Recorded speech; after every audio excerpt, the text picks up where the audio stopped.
है, गंदी विचारधारा है, आतंकवादी विचारधारा है। दोनों में अंतर है। पढ़े लिखे सज्जन हमारी बातों पर गौर करेंगे। मनुवाद का मतलब एक दूषित विचारधारा, आतंकवादी विचारधारा, और ब्राह्मणवाद मतलब एक व्यवस्था। अब आप कहेंगे कैसे, तो उसका सीधा सा अर्थ है, पुस्तक को ही पढ़िए ना, अध्ययन कीजिए, मनन कीजिए। जन्म ना जाए ते शूद्र है, सबसे महान कौन है? शूद्र है। वाह। जन्म ना जाए ते शूद्र है, इसलिए कि जन्म से सभी लोग शूद्र होते हैं। वाह। संस्कारात द्विज उच्यते, संस्कार से द्विज की श्रेणी में जाते हैं। वेद पठनात् भवेद विप्रः, वेद पढ़ने से विप्र की श्रेणी में लोग जाते हैं। और ब्रह्म काहे बीच में बोलते हैं? और ब्रह्म जानाति इति ब्राह्मण, जो ब्रह्म तत्व को प्राप्त कर लेता है वही ब्राह्मण कहलाता है। तो एक व्यवस्था है। अब आप कहेंगे कैसे, तो क्षत्रिय कुल में विश्वामित्र पैदा हुए थे, लेकिन तपस्या करके, भक्ति भजन करके ब्रह्म तत्व को प्राप्त कर लिए, ब्रह्मर्षि कहला गए, ब्राह्मण की श्रेणी में चले गए। साफ शब्द में लिखा है कि ब्राह्मण यदि नीच कर्म करता है तो उसे नीच की श्रेणी में माना जाना चाहिए। किसी भी जाति का व्यक्ति हो, अगर राजगद्दी पर बैठ जाता है, राजा बन जाता है, तो वह क्षत्रिय मान लिया जाता है। यह वर्ग है। अब मनुवाद मतलब सीधा गरीबों को सताना, यतीमों को लूटना, मारना, पीटना, आतंक फैलाना, ये मनु एक विचारधारा है। सोचिएगा, पाप से घृणा करो, पापी से नहीं। अगर पापी से घृणा होती तो शायद बाबा साहब के जीवन काल में सविता जी सारस्वत ब्राह्मण की बेटी हो करके इनके जीवन में सविता अंबेडकर बन करके नहीं आती। अगर घृणा की बात आती तो बहुत सारे ऐसे उदाहरण हैं। इसलिए मैं कह रहा हूं कि ब्राह्मण एक व्यवस्था है, वर्ग है, जो अपने कर्म से बढ़िया कर्म करके उस श्रेणी में कोई जाता है तो उस कर्म का व्यक्ति गंदा कर्म करके नीच श्रेणी में आ जाता है। वर्ग को वर्ण शब्द में बदल दिया गया है। ये चिंतन मंथन करने की सोचिएगा। भाईचारा समिति बनाई जाती है राजनीति में। अगर इतनी मानसिकता गलत होती तो भाईचारा समिति बनाने की जरूरत क्या है? नहीं, यही वर्ग की बात है, इस पर सोचा जाना चाहिए। तो मैं कहना चाहता हूं कि बाबा साहब बोधिसत्व डॉक्टर भीमराव अंबेडकर जी आखिर क्यों संघर्ष पर उतर गए, क्यों इन्होंने संघर्ष छेड़ा?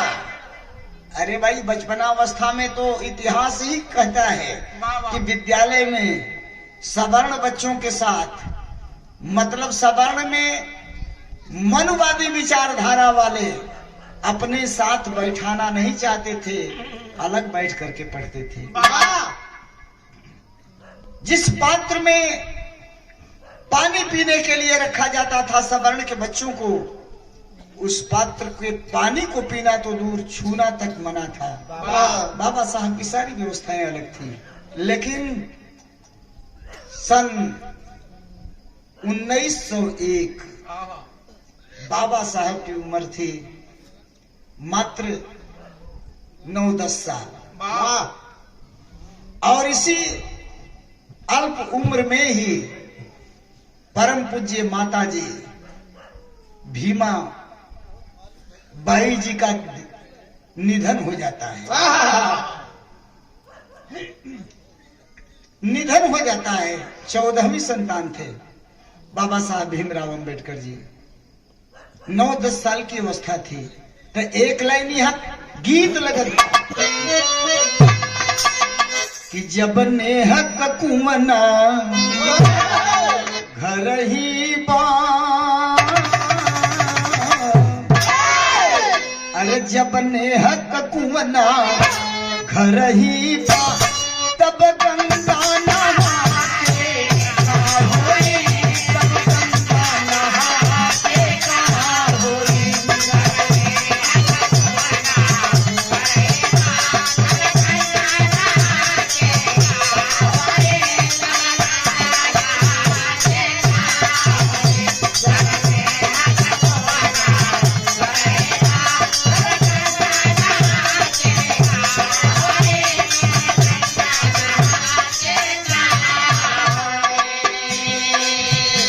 परम श्रद्धेय श्रीमान नन्हेलाल गौतम जी, फोनिक वार्ता हुई आपसे हमारी, फोनिक वार्ता ही हुई परमागणी। नमो यार ना पड़ता नन्हेलाल गौतम जी आपसे तो बात हुई ही, और यादव जी आए?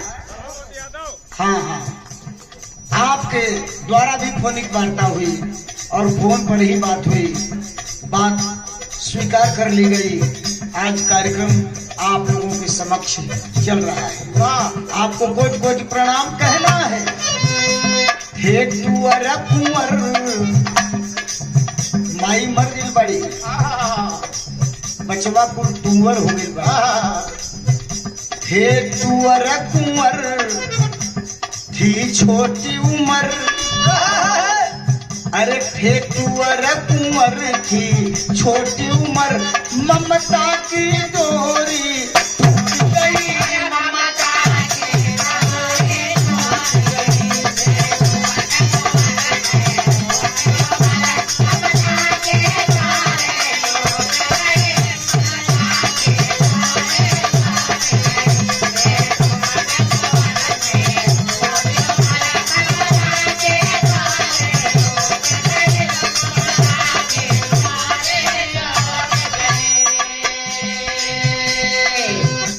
माता भी माँ जग छोड़ गई,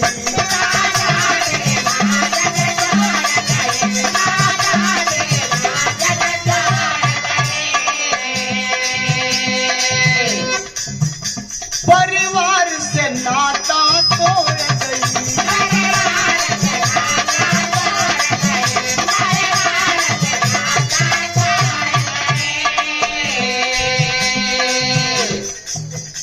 माता भी माँ जग छोड़ गई, परिवार से नाता तोड़ गई। अरे कुल आया सतारा में रहता,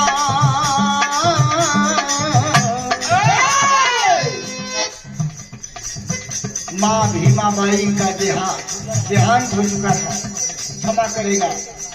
राहुल यादव मछली शहर से माननीय श्री राहुल यादव जी कूलर वाले 100 रुपए पुरस्कार प्रदान किए हैं। कोटि कोटि प्रणाम। माँ भीमा बाई जी दुनिया से विदा हो चुकी थी। पिताजी रामजी राव जो फौज में अधिकारी थे, रिटायरमेंट हो चुके थे। पत्नी का देहांत होने के पश्चात आप महू छावनी का परित्याग कर दिए, अपने बच्चों को लेकर चले गए कहाँ? सतारा में।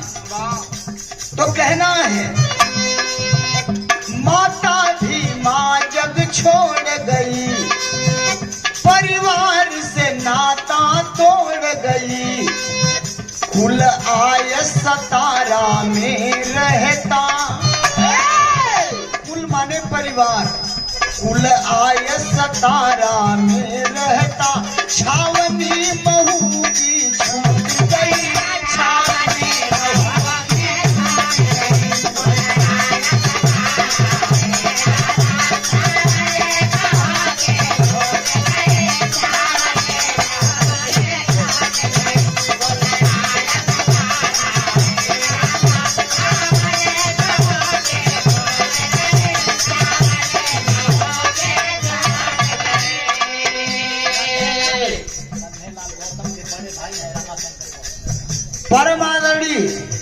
श्रीमान रमाशंकर गौतम जी, हमारे माननीय डॉक्टर साहब नन्हेलाल गौतम जी, आपके बड़े भ्राताश्री हैं, 100 रुपए पुरस्कार प्रदान किए हैं। कोट कोट प्रणाम। कहना है क्या? सेवानिवृत्त हो राम जी राव, सेवानिवृत्त हो राम जी राव, जा बने खजांची कोरे गाँव।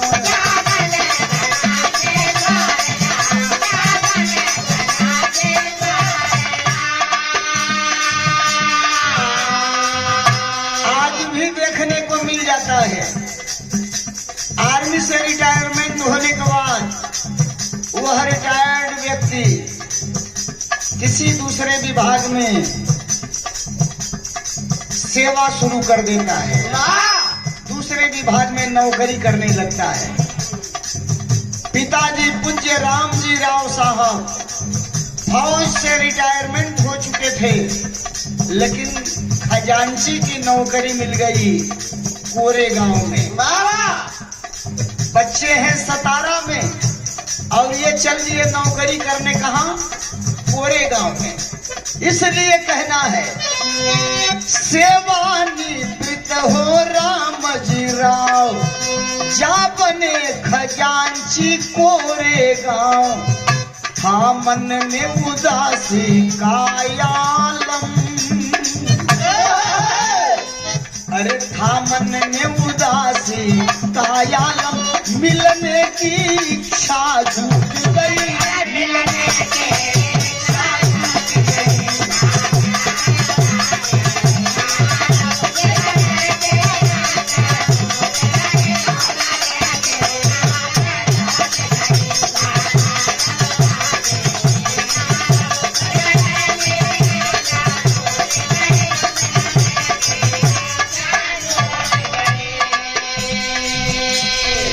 अकेले कोरे गांव में, बच्चे हैं सतारा में, मन उदास रहने लगा। मेरे बच्चे किस स्थिति में होंगे? माँ होती बच्चों का परवरिश करती, बच्चों का की देखभाल करती, नहलाती उहलाती। सतारा में कोई मेरे बच्चों को देखने वाला नहीं है। अंत में निर्णय लिए कि अपने बच्चों को यही बुलाऊं। पत्र लिखते हैं पिताजी, परम पूज्य राम जी राव साहब पत्र लिखते हैं। पत्र का ही जमाना था, सतारा में भेजते हैं। बच्चे पाते हैं, पत्र पढ़ते हैं। पिताजी लिखे हैं, बेटे तुम लोग कोरे गांव में आ जाओ, देखने की इच्छा है, मैं तुम लोगों से मिलना चाहता हूँ। छुट्टी न मिलने के कारण मैं आने में असमर्थ हूँ। ऐसा पत्र पढ़ करके बच्चे खुश हो जाते हैं। होता है क्या? अरे लिख पत्र सतारा को भेजे,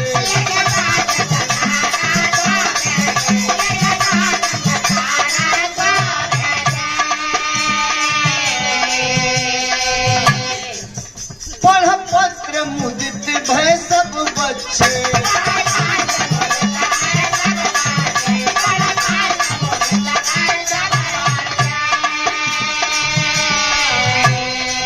वो लिख पत्र सतारा को भेजे, पढ़ पत्र मुदित मन भय बच्चे, पहुँचे मसूर सब ट्रेन पकड़ी।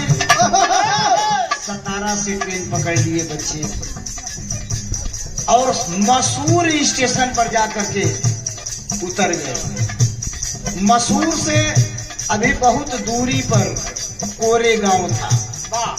उसके आगे ट्रेन की कोई व्यवस्था नहीं थी, किसी गाड़ी की व्यवस्था नहीं थी। बैलगाड़ियां चलती थीं, बैलगाड़ियों पर ही लोग आया जाया करते थे।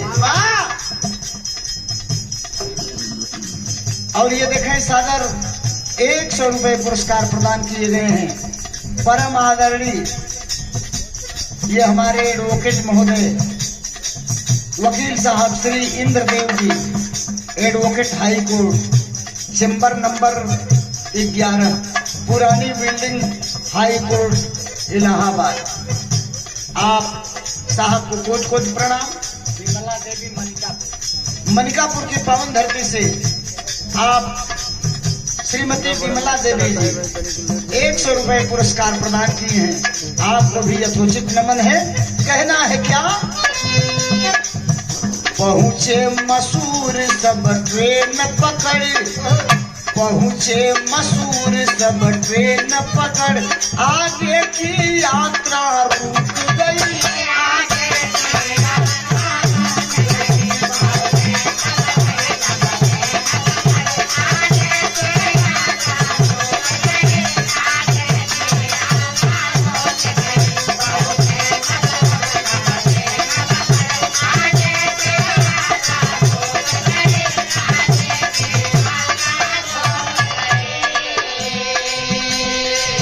मसूर स्टेशन पर सभी बच्चे उतरते हैं।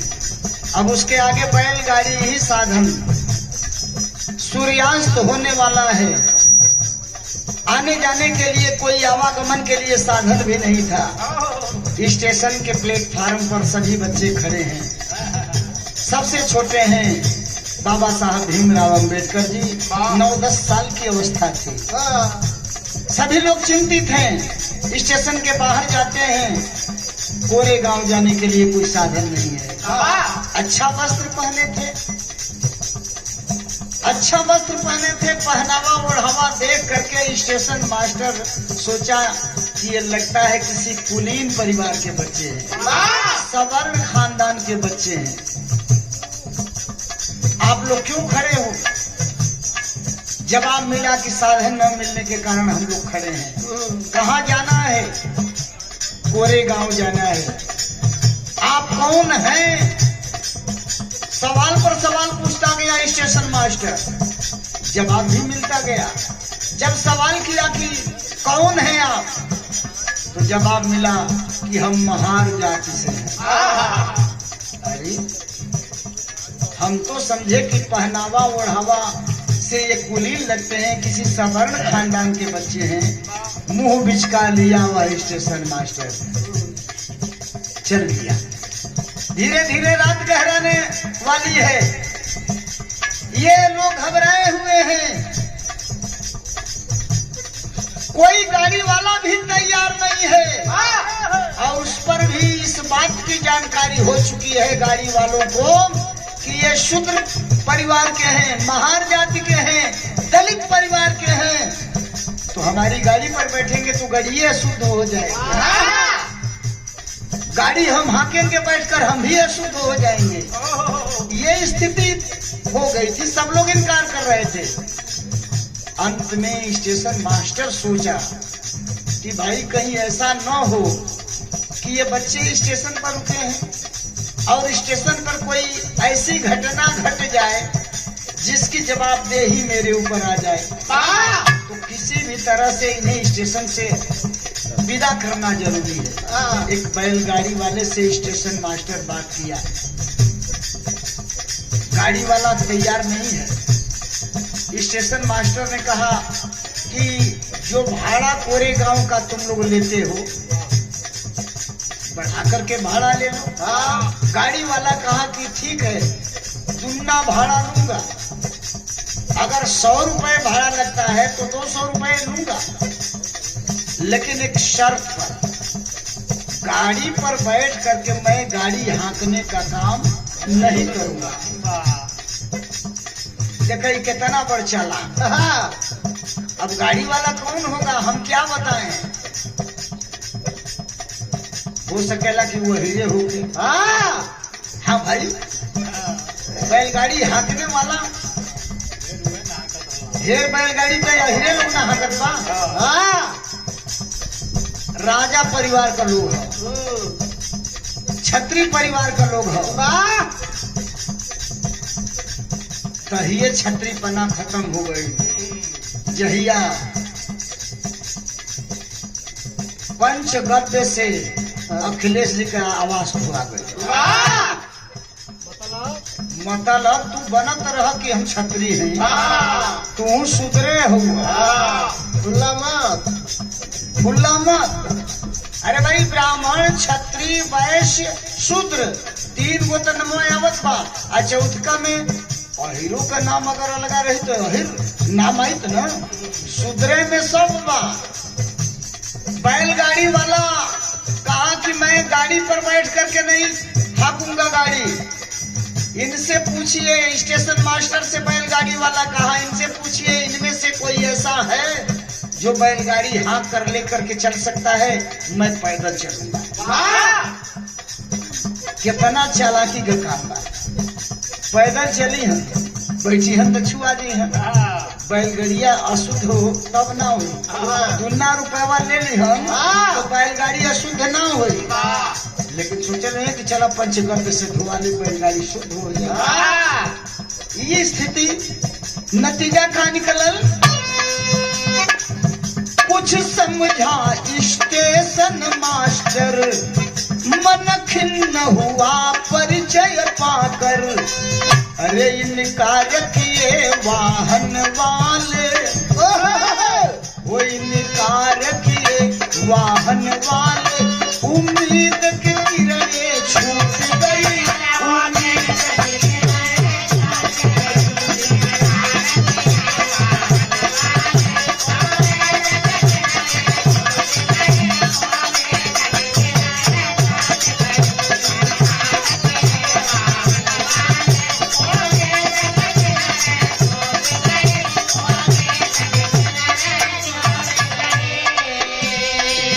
वाहन वाला स्टेशन मास्टर से वादा कराया क्या ये बैठ चलेंगे वाहन पर, ये बैठ चलेंगे वाहन पर, हम जाएंगे पैदल चलकर।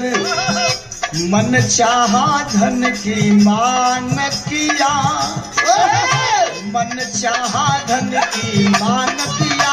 दौलत भी दुगुनी लूट गई, दौलत भी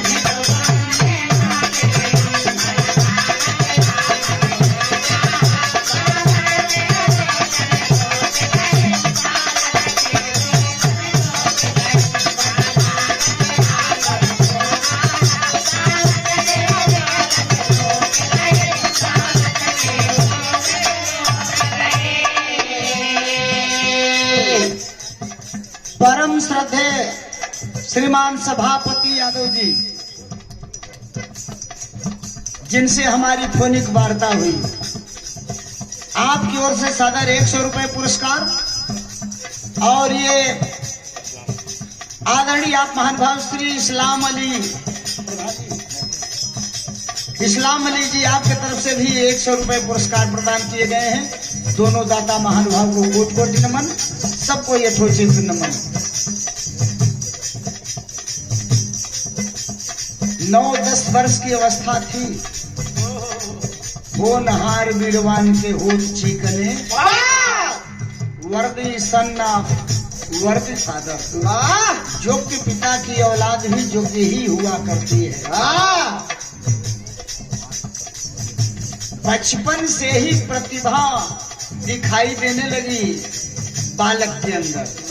9-10 वर्ष की अवस्था में वह बालक भीमराव अंबेडकर सोच लिया कि वो स्कूल में जाते हैं तो पानी छूने नहीं दिया जाता है। हम तो समझते थे कि हम गरीब हैं इसलिए हमें दूर बैठाया जाता है, लेकिन आज तो ये समझ में आ गया कि वो सवर्ण के बच्चे थे, हमें दूर बैठाया करते थे। और ये गरीब पिछड़ा वर्ग का जो कभी भी सवर्णों की बराबरी नहीं कर सकता है, इसकी नजर में भी भाई मैं नीच हूँ।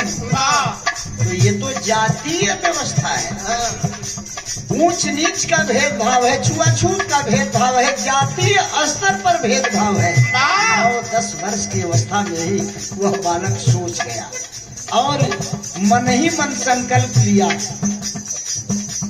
कि अगर कभी मुझे मौका मिलेगा तो मैं इसका मजा सबको चखा दूंगा, दिखा दूंगा कि छुआछूत का मतलब क्या होता है। ऊंच नीच का भेदभाव रखने वालों, तुम अपने दिमाग में जो सोचते हो सोचते रहो, हम समानता के रास्ते पर चलेंगे। तो यह देख के बालक भी मजगा,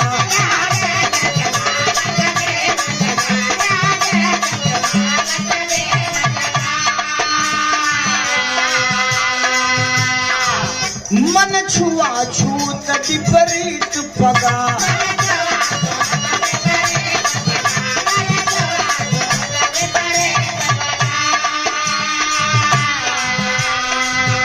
संक्षिप्त में ही जान लें, हाई स्कूल पास करने के बाद बाबा साहब को गायकवाड़ नरेश, बड़ौदा नरेश गायकवाड़ जी के सहयोग से मौका मिला विदेश जाकर पढ़ने के लिए। करार था, विदेश से शिक्षा हासिल करके बाबा साहब आते हैं और बड़ौदा नरेश के यहाँ सैन्य सचिव, सेना के प्रधान सचिव पद की नौकरी करने लगे थे। लेकिन यहाँ भी छुआ, चपरासी था, सवर्ण था तो ब्राह्मण, लेकिन मनुवादी विचारधारा वाला था। ध्यान देंगे हमारे शब्द पर, वह ब्राह्मण व्यवस्था का पोषक नहीं था, मनवादी विचारधारा का पोषक था। बाबा दूर से ही रजिस्टर फेंक देता था मेज पर। पानी, भाई सेना के प्रधान सचिव हैं, हमारे अधिकारी हैं, आज के परिवेश में अगर ऐसा होता है तो कोई बर्दाश्त करेगा नहीं। बाबा साहब के साथ ऐसा दुर्व्यवहार किया गया, नौकरी छोड़ दिए, सचिव पद की नौकरी को लात मार करके बाबा साहब पहुंचे बंबई, वकालत करने लगे। और वहां वकालत करते करते दिमाग में बात आई कि हमारे समाज को शिक्षित होना जरूरी है, अपने समाज को संगठित करना जरूरी है, शिक्षित हो करना जरूरी है, संगठित करना जरूरी है और संघर्ष करना भी जरूरी है। तभी हमारा समाज इन मनुवादियों की गुलामी से निकल करके बाहर आएगा। पूर्वजों ने जो किया वह काम हम नहीं अपने जीवन काल में करेंगे। नतीजा क्या निकला? अरे यह देख के बालक भी मजगा, मन छुआछूत विपरीत बगा, शिक्षा संगठन व संघर्षी, शिक्षा संगठन व संघर्षी, आवाज समय पर गूंज गई, आवाज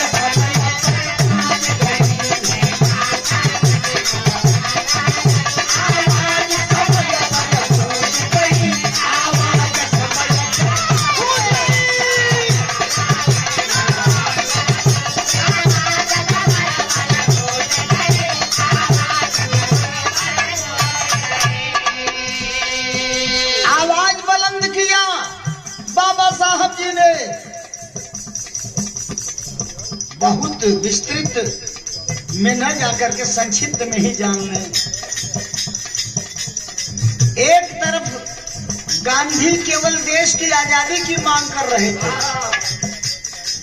दूसरी ओर नेताजी सुभाष चंद्र बोस जी का कहना था कि गांधी जी जिस रास्ते पर आप चल रहे हैं केवल इसी रास्ते पर चलने से देश को आजादी मिलने वाली नहीं है, कुछ तो क्रांति का भी काम करना पड़ेगा। और इसी के कारण कांग्रेस से अलग हो गए नेताजी सुभाष चंद्र बोस और अपना अलग संगठन बना करके जो है वो क्रांति का जिहाद करने लगे। तीसरी ओर छुआछूत को मिटाने का संकल्प लेकर ऊंच नीच का भेदभाव मिटाने के लिए संघर्ष के रास्ते पर चल पड़े। बाबा साहब भीमराव अंबेडकर। अंग्रेज समझ गए कि जाना पड़ेगा। अंग्रेजों ने कहा कि संविधान हम आजाद कर देंगे भारत को, लेकिन आजाद भारत का संविधान कैसा होगा इसकी रूपरेखा केवल दिखा दो। जब रूपरेखा दिखाने की बात आई तो जानते हैं हमारी बात थोड़ी कड़वी हो सकती है। सरदार वल्लभ भाई पटेल जी और पंडित जवाहरलाल नेहरू जी, इन लोगों का विचार था कि आई बोर जेनिंग्स दुनिया के 6 विद्वानों में प्रथम स्थान बाबा साहब का था। उसके बाद आई बोर जेनिंग्स नाम का विद्वान था अंग्रेज। तो पंडित जवाहरलाल नेहरू और पटेल जी चाहते थे कि हमारे संविधान की रूपरेखा को तैयार आई बोर जेनिंग्स करे। लेकिन गांधी जी सोच गए कि जिन्ना साहब अलग राष्ट्र की मांग कर रहे हैं। परम आदरणीय आप महानुभाव श्रीमान नन्हेलाल गौतम जी पुनः पुरस्कार 100 रुपए प्रदान किए हैं। कोटि कोटि प्रणाम। तो जिन्ना साहब अलग राष्ट्र की मांग करते हैं, सुभाष से हमारी पटती नहीं है। कहीं ऐसा न हो कि बाबा साहब भीमराव अंबेडकर जी भी अलग दलिस्तान की मांग करते हैं, दलित राष्ट्र की मांग करते हैं। तो गांधी जी हस्तक्षेप किए कि नहीं, बचाने के लिए कि भारत अब 2 टुकड़े में तो हो ही रहा है, कहीं तीसरा टुकड़ा भी न हो जाएगा। तब उन्होंने कहा कि नहीं, जब हमारे देश में ही दुनिया का सबसे बड़ा विद्वान मौजूद है तो हमारे देश का यह विद्वान ही रूपरेखा तैयार करेगा। फलस्वरूप संविधान निर्मात्री समिति बनाई गई, जिसके चेयरमैन बाबा साहब बनाए गए। बाबा साहब रूपरेखा तैयार किए और रूपरेखा तैयार करके दिखा दिया गया। अंग्रेजों को संतुष्टि हुई। 15 अगस्त 1947 को आजादी की घोषणा करके अंग्रेज तो चले गए, लेकिन बाबा साहब को पूर्ण रूप से जिम्मेदारी दी गई। पूर्णतः संविधान की रचना करने का अधिकार दिया गया। 2 वर्ष 11 महीने 18 दिन लगे थे। पूर्ण रूप से संविधान बनकर के तैयार हुआ। 26 नवंबर 1949 को संविधान निर्मात्री समिति को बाबा साहब संविधान ग्रंथ हैंड ओवर करते हैं और उसी दिन घोषणा होती है कि 26 जनवरी 1950 को स्वतंत्र भारत का संविधान लागू होगा, जिसे हम गणतंत्र दिवस के रूप में मनाते हैं। ये बाबा साहब का इतिहास रहा। ऐसे थे हमारे बाबा साहब। एक बात और याद कर लें, बाबा साहब आरक्षण देने लगे। दलितों को आरक्षण उन्होंने दिया, पिछड़ों को भी आरक्षण देने की व्यवस्था उन्होंने दिया। तिलक जैसा कांग्रेस का नेता बोल पड़ा कि दलित और पिछड़े संसद भवन में हल चलाने के लिए जाएंगे। क्या वहां खेती करना है? मतलब कितना बड़ा उपहास। नहीं चाहते थे ये सब कि पिछड़ा वर्ग का कोई व्यक्ति संसद में या विधानसभा में जाए, दलित वर्ग का कोई व्यक्ति जाए। लेकिन बाबा साहब अडिग रहे, तटस्थ रहे, अपनी जुबान पर हक देना है हमें, हम देंगे। चारा नहीं चला उन लोगों का। बाबा साहब व्यवस्था दे करके 6 दिसंबर 1956 को दुनिया से विदा हो गए। लेकिन पुस्तक पढ़िएगा, ब्राह्मणवाद की व्यवस्था की मैं बात कर रहा हूं। कुछ ही दिन पहले बाबा साहब 1935 में माता रामाबाई जी का निधन हो गया था। और बाबा साहब का जीवन बड़ा कष्टमय चल रहा था। कई बीमारियां उन्हें जकड़ ली थी। धीरे धीरे लगभग 10 साल गुजर गए थे। डॉक्टरों ने सलाह दिया, बाबा साहब आप शादी कर लीजिए। उन्होंने कहा कि मैं हर किसी से शादी नहीं कर सकता। हमारी जीवन संगिनी वो होनी चाहिए जो मेरे जीवन में कदम कदम पर मेरे साथ रहे, वाह, मेरी देखभाल करे। MBBS सारस्वत ब्राह्मण की बेटी थी सविता जी। बाबा साहब के चरित्र से प्रभावित, लगभग 19 वर्ष छोटी थी बाबा साहब भीमराव अंबेडकर जी से, और स्वीकार कर लेती हैं अपना जीवन साथी बनाने को। फलस्वरूप बाबा साहब से शादी होती है। सविता जी अंबेडकर बन गई, सविता अंबेडकर बन गई। बाबा साहब अपने जीवन गाथा में लिखे हैं कि सविता को मेरे जीवन में आने से मेरी जिंदगी 10 वर्ष और बढ़ गई। ये बाबा साहब की उक्ति है, मैं नहीं कह रहा हूं। तो व्यवस्था मनुवादी विचारधारा है, जो गंदा विचारधारा है, दूषित विचारधारा है। आतंकवादी विचारधारा के रास्ते पर मनुवाद जाता है और ब्राह्मणवाद एक व्यवस्था की ओर जाता है। इसलिए पाप से घृणा करो, पापी से नहीं। तो बाबा की कलम को नमन मेरा,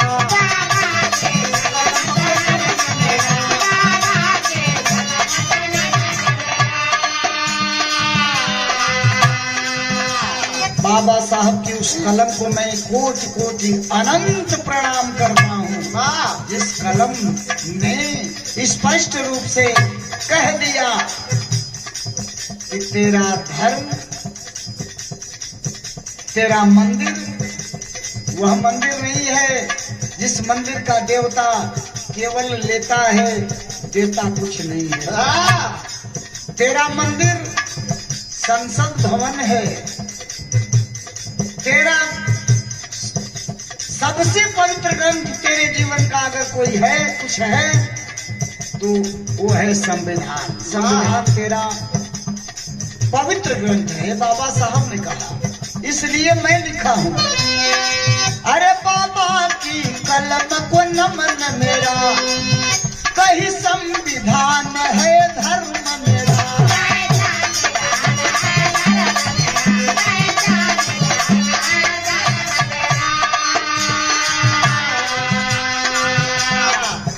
परशु की भावना तव पग में, तव माने तुम्हारा, पग माने चरण।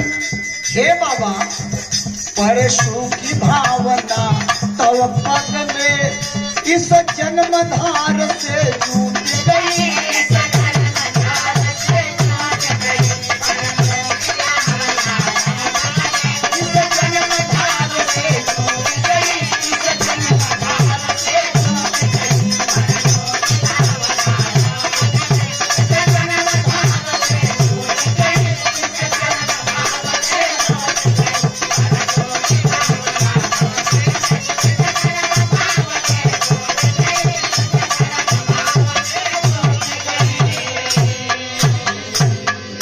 जय भीम, जय भारत।